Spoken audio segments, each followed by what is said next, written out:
But the story today is, as you know, in the news, it's all about horse meat. So what does the ordinary general butcher know about it, and what's his feelings about it? That's what we're going to find out this morning.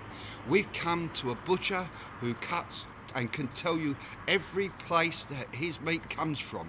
So I'm going to go over to Neil now and speak to Neil and see what he thinks about this food labelling and selling horse meat. You've heard all about the stories and the press and the TV and everybody else about horse meat. What do you think?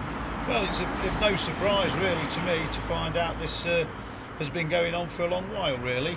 The supermarkets and these big bodies that have been forcing down the price of producing the food has forced the producers to find their supply of ingredients from ever cheaper places, which means they're casting their net out far and wide across Europe into places where the hygiene rules and regulations and the passport systems aren't as strict as this country.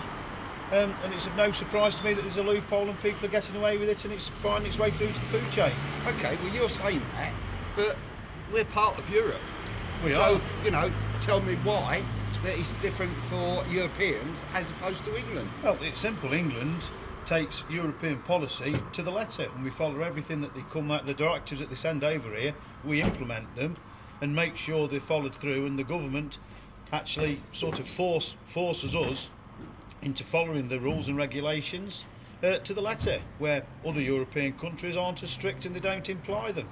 Okay, so what's your ingredients? You sell pies, you make your own pies? I make my own pies. What's your ingredients? Do you use horse meat? We certainly don't, no.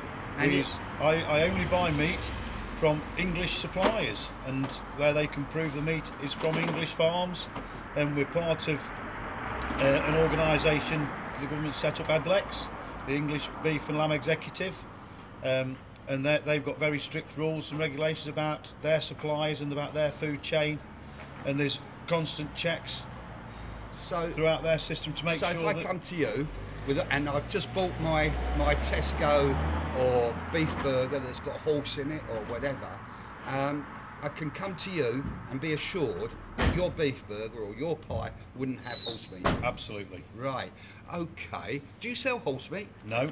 You don't sell it, so I can't order horse meat. You can't. Is horse meat safe? It is safe, yes. If it's bought from a reputable abattoir with the proper passports in place, as this country's strict rules and regulations imply that they are, but there are loopholes in the law that other countries have been using to get this horse meat into the food chain that isn't actually suitable for human consumption.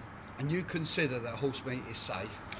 What is the problem then of people eating it in pies and putting it in mincemeat and things like that? The only problem is down to labelling, getting it correct labelling from the word go.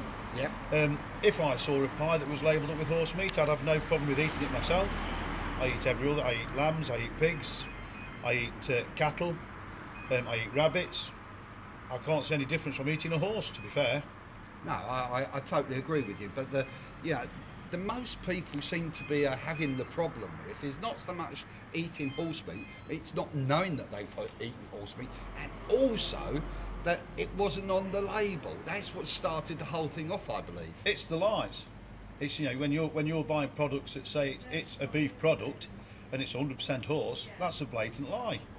You know, people need to be reassured that your independent butcher knows where his stuff's coming from and knows that the products you're buying from the independent retailer are going to be safe, and that the place and the structures there to make sure the products they are eating are safe.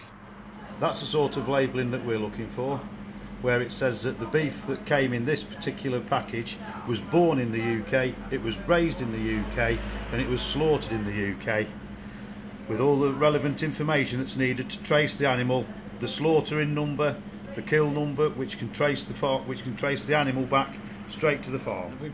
We produce all our own pies here at the butchers at Repton. The reason why we know that there's no horse meat in there is because we're buying from local suppliers that only deal in supplied, born, reared and slaughtered in the UK. I cut all the meat up myself here on site. we cook it on site, and we produce all the pies on site. So that's how we know that there's no horse meat actually getting into the system here at Redshaw's Butchers. And what would be your message to our viewers on Burton TV News? What would be your message to get out there? My message to get out there would be to support your local butcher, and to support your local farmer, as most of us independent butchers buy locally from local farmers, local meat wholesalers that buy from the local farmers markets and the local cattle markets, and just shop with confidence with your independent local butcher.